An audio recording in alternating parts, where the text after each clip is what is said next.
Okay, hello and welcome to Arts and Entertainment. I'm Deborah Gilbert, your host, and as always, it's so great to have you. Thank you so much for tuning in, and as always, I hope you enjoy the show. Well, we're going to highlight Capitol Classics, and you might remember they were here last year. Well, they're here again this year, and I hope you enjoy getting to know. This year, we're going to have two actresses with us that are going to be performing in July and August. We'll hear all about that now, and I have the pleasure of having Meg Gwynn and Kiera Sheehan as my guests today. And Meg and Kiera, thank you so much for being here. It's a pleasure to have you. Thank you for having us. Of course, always a pleasure. Well, Capitol Classics was on last year, which was a thrilling show, but I'm thrilled that they've decided to have two famous actresses coming on the show. So thanks a lot for being here. Thank you for calling us famous. You're welcome. As I mentioned before we started taping, I'd like to introduce the guests to the viewers so that they get to know who you are and what you're all about. So Meg, why don't we start with you? Take us back into your background. Tell us about yourself. Yeah, so I am the oldest of two kids, two figure skaters. I did not do figure skating, clearly, I'm here acting, but I did get the performing gene, so there's the acting. I originally grew up in North Carolina, and then I came to Hartford in my college years, so 2016 to 2020, I was in Hartford, and then post-2020, I lived in Georgia for a bit, and now I am in New York pursuing acting. Oh, you're in New York, but you'll be performing in, Capitol Classics is in Hartford, is that correct? West Hartford, yeah, University of St. Joseph campus. Okay, so then Meg, you came from New York to perform in these plays only? Yes, I did. Okay, and Kiera, why don't we talk to you? Tell us about yourself. Yeah, so I am born and raised Connecticut. I'm a CT girl through and through. I was born and raised with Capitol Classics. My parents, Jeffrey and Laura Sheehan, are the founders of the company. So I grew up around Capitol Classics, helping out at the concession stand, performing bit parts when I was a kid. And then I grew up and realized I loved acting, just like my parents. So I went to the Hart School where I met Meg. We studied acting together for 4 years, and then I moved to Philadelphia for a little while. And now I am also in New York, but spending a lot of time in Connecticut as well. So kind of bouncing around the Northeast a little bit. I think the viewers will probably want to know, did you both understand when you were young that you both wanted to be performing? Was acting in your blood? How about you, Meg? Why don't you go ahead? I've always known that acting was what I was going to do, or some level of performance. I had quite the Mama Rose-esque guardian of my grandmother, and she was like, "You're gonna be a star," and I am a star, I think. Meg also was in like movies as a kid, so that's my favorite fun fact with Meg. Meg did movies and film as a little child star. And how was that for you to be in film and television, Meg, as compared to theater that you're doing now? Film and television is a really great space, especially like with the crew you work with, but theater will always have my heart. There is something about a live performance with the fact that that show you do is going to forever exist as that show you do. There are no retakes with theater, which I always find to be just very thrilling. And Kiera, how about you? Well, I'll give that question to you as well. Did you always you grew up with theater. Did you know that you wanted to be a performer? Oh, I think from the moment I was born, I knew I wanted to be a performer. I started in dance as a kid, but again, like I said, I grew up surrounded by performance of all kinds. We have all sorts of artists in our family, so theater was what I had access to through my parents, but then I grew up taking dance lessons. I went to a performing arts high school, so I kind of have always been surrounded by as much performance as I could, in the church choir, taking music lessons, all those different avenues. Anything that could get me on stage in front of an audience, I was down for. And since you're part of the Capitol Classics family, Kiera, why don't you tell us a little bit about what that's all about? Because that's what the show is based as. That's how it was booked today. Tell us a little bit about it if you could. Yeah, of course. So my parents, they met in their BFA acting program, just like Meg and I did. They went to UConn in the 80s. They each got their BFA in acting there. They met. They traveled around a little bit, bounced around, and then ended up coming back home. They're both originally from Connecticut, and they ended up coming back home to Hartford. When my oldest brother was born in 1991, they did their first season of Capitol Classics, which was just them, a few costumes, and a set on the back of a truck in Bushnell Park.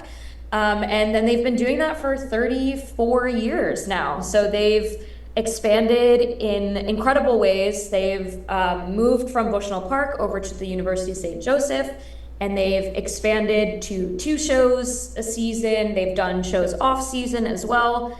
And I think the fact that it was started by a family has really carried through the energy of the company. Everyone who worked with us, designers, actors, volunteers, they come back year after year because it really does feel like coming home. Not just for me when it literally is coming home, but it feels like a very family-oriented company, which I think is all credit to my parents for starting the company at the same time they were starting their family. And so the two came together. And I think one of the reasons that we're highlighting Capitol Classics is that you'll be doing Shakespeare all summer. Is that correct? Yes.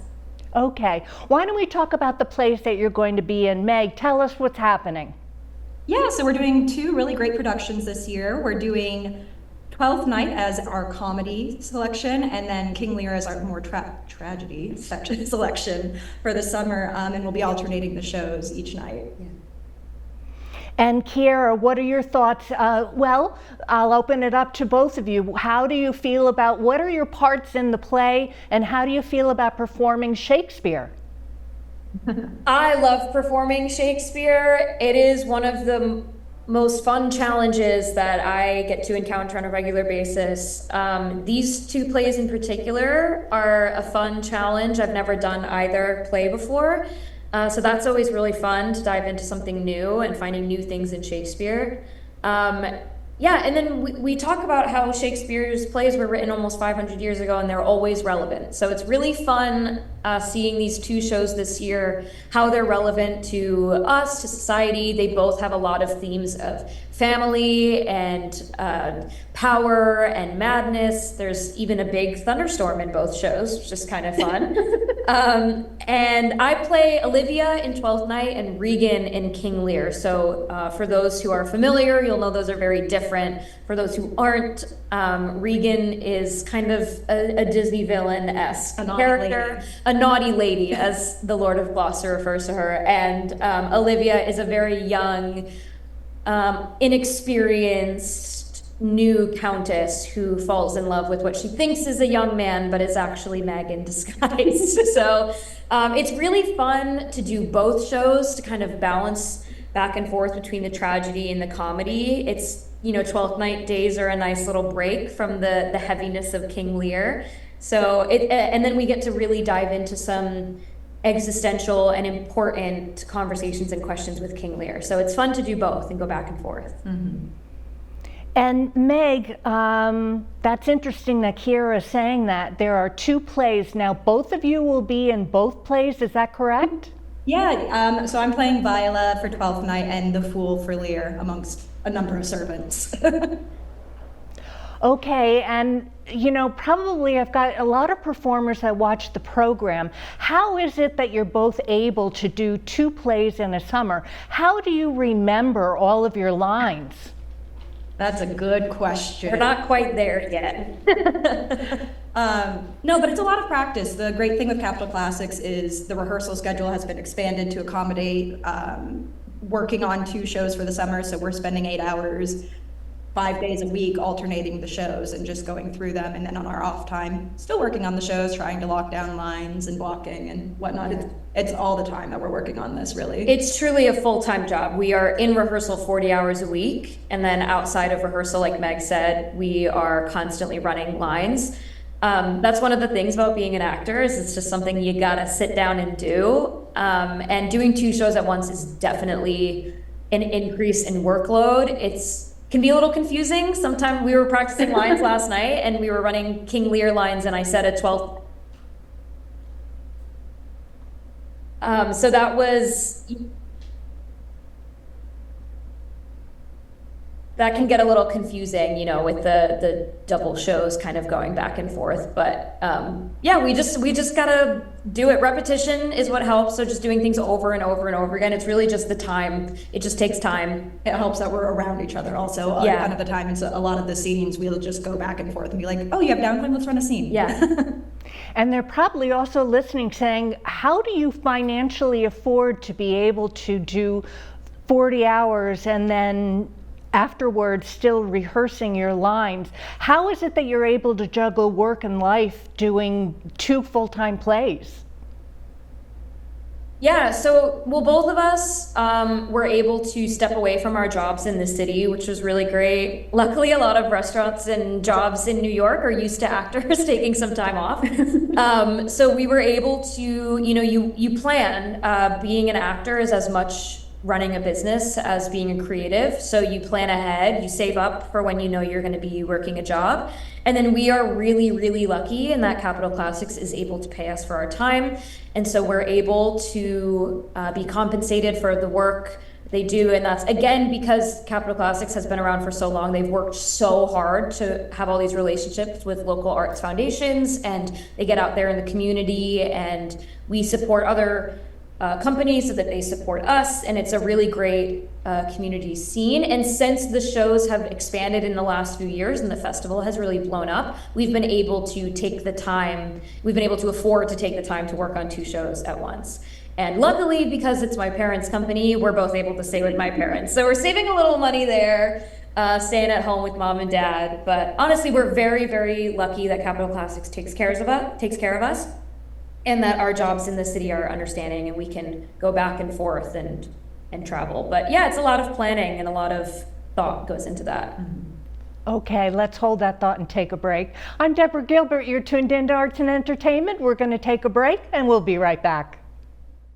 Scammers steal the identity of a Connecticut business to target people across the country in a fake invoice scam. Better Business Bureau's Scam Tracker received hundreds of reports about an email that appears to come from PayPal and states there's an unpaid invoice from Palomino Bazaar LLC for around $1,000. It instructs the recipient to call the number if they don't recognize the charge, and also includes links to view or pay the bill. The owner of Palomino Bazaar in New Canaan says the vintage furniture resale business was inactive. She believes the password to the email address associated with the company was exposed in a data breach, and says that it was a password shared with the business's PayPal account, an account she has since closed.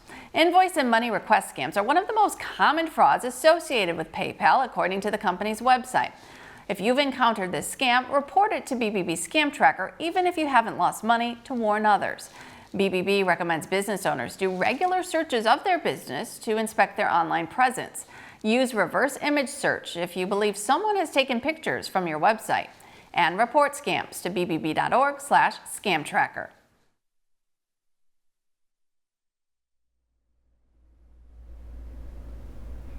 And welcome back to Arts and Entertainment. I'm Deborah Gilbert, your host, and as always, I hope you're enjoying the show. My conversation continues on with actresses Meg Gwynn and Kiera Sheehan. And Meg and Kiera, you've both mentioned that you live in New York. What is happening with your lives there? Are you performing? Yeah, so I've done quite a few productions since I moved there. 2022, I believe, was when I moved to the city, and I've just been on the ground doing a lot of really wonderful productions, from Shakespeare to new works, readings, just doing that acting thing, living in the big city, following my big dreams. I do want to say that Meg is underselling themselves a little bit here, and that Meg and a couple of our other friends from college have started a theater company in Astoria recently, and we're gearing up for their first production, inspired by Capitol Classics and all of the indie theater companies around the country, called Astoria Players, up in Astoria, Queens, in Astoria Park, a really beautiful park in Queens. And their whole focus is to bring Shakespeare and theater to Astoria, where there isn't so much. So Meg is really like engaging with the New York community. I am going to audition for that show. Otherwise, I'm just doing a lot of auditioning, finding classes, and working in a restaurant like every other actor in the city. And I think the performers, again, who watch the program, and I say it all the time because I know that they do, Shakespeare, do you need to have education in how you are presenting yourself on stage to do that type of work? Meg, what are your thoughts? I think Shakespeare is accessible for everybody. There are a million tools through the internet, through classes that you can find to help guide you. But the beauty of Shakespeare is once you break down the poetry, it really, everything you need is right there. Whether it's just taking your time and saying it slowly, or like what was great with Capital Classics is we did spend a lot of time with table work too. So having the right group together too to help guide you through the piece goes a million miles further. And how about you, Kiera? What are your thoughts? Yeah, I mean, I think that Shakespeare, like Meg said, is very accessible. I think that anyone who wants to is able to do it. It is more work than, say, a realistic contemporary play, just in terms of understanding and kind of translating the language. But like Meg said, all of the clues are there.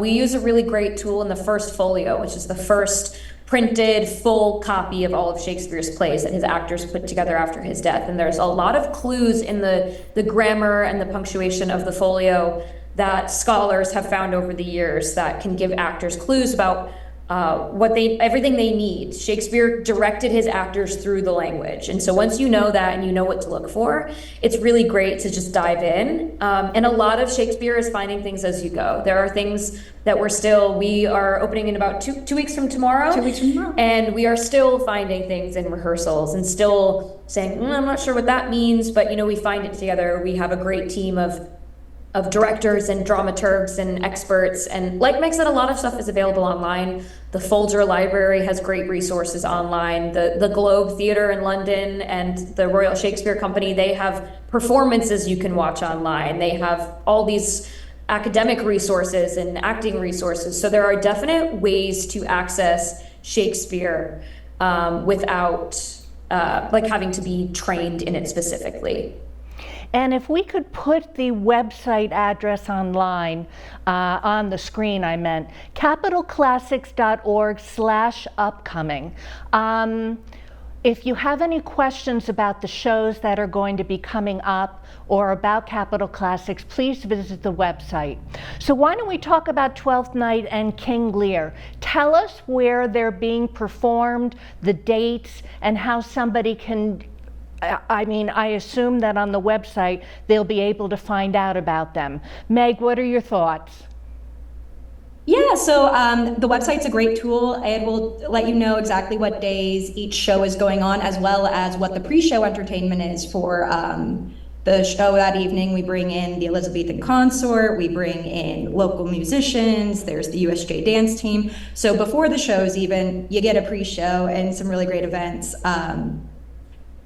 Yes. Yeah, so we'll be performing for 4 weeks, 5 nights a week, so Wednesday through Sunday. We do some matinees on Sundays, but they're at 5:30, not in like a true afternoon matinee, because the sun will be too hot. But we perform 7:30 Wednesday through Saturday, 5:30 on Sundays, and we run for 4 weeks, alternating performances, so 10 performances of each show.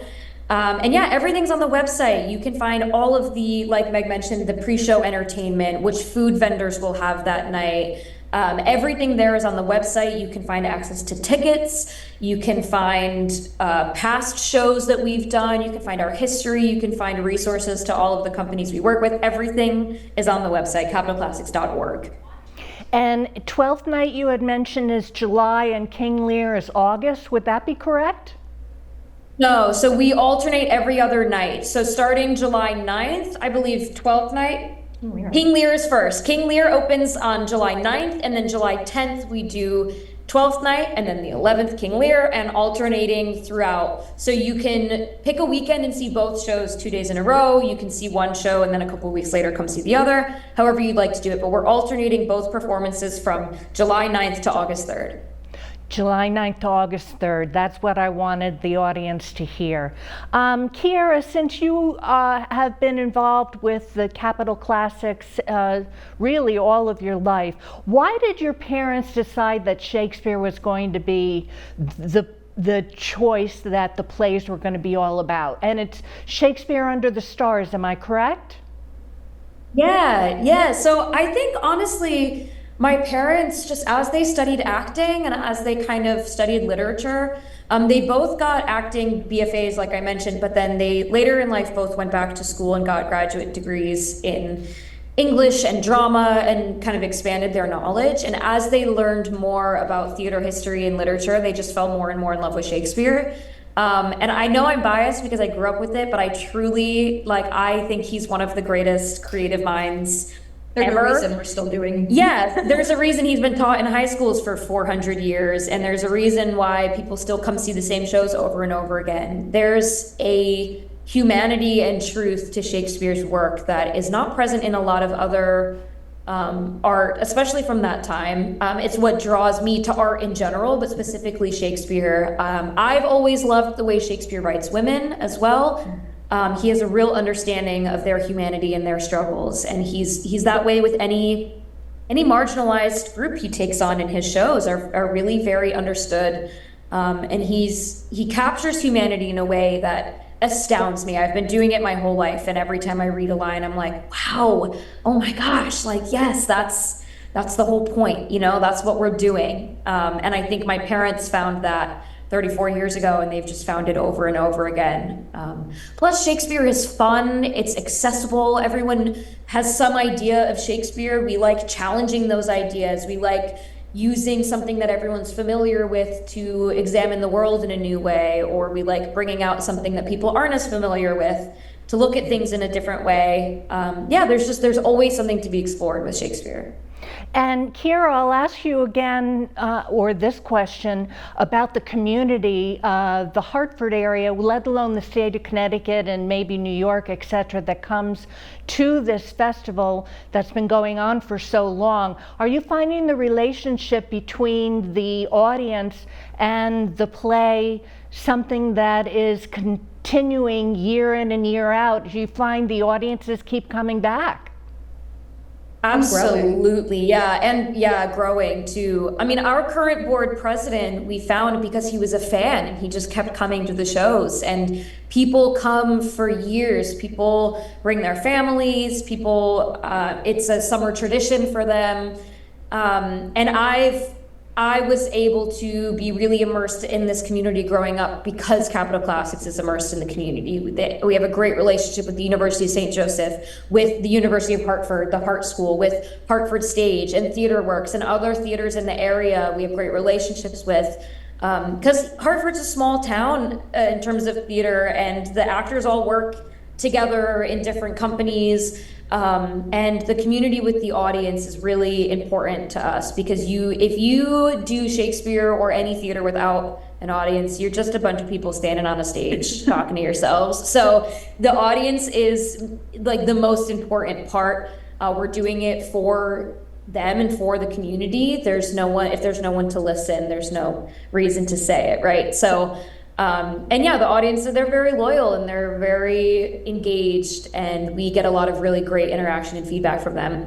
And speaking of, actually, we on 2 of the Sundays, I'm not sure off the top of my head which ones, that'll be on the website, but on 2 of the Sundays after the show, we're doing cast talkbacks. So if you have questions for the actors or the directors, or you want to engage in some community audience discussion, we'll all gather on the stage after the production is over and have a talk back and a conversation. So it's a really great way for us to hear what the audience thinks and answer any questions. And they bring up some really great, they've pointed out things about my characters that I've never noticed before. So it's really fun to engage in that way.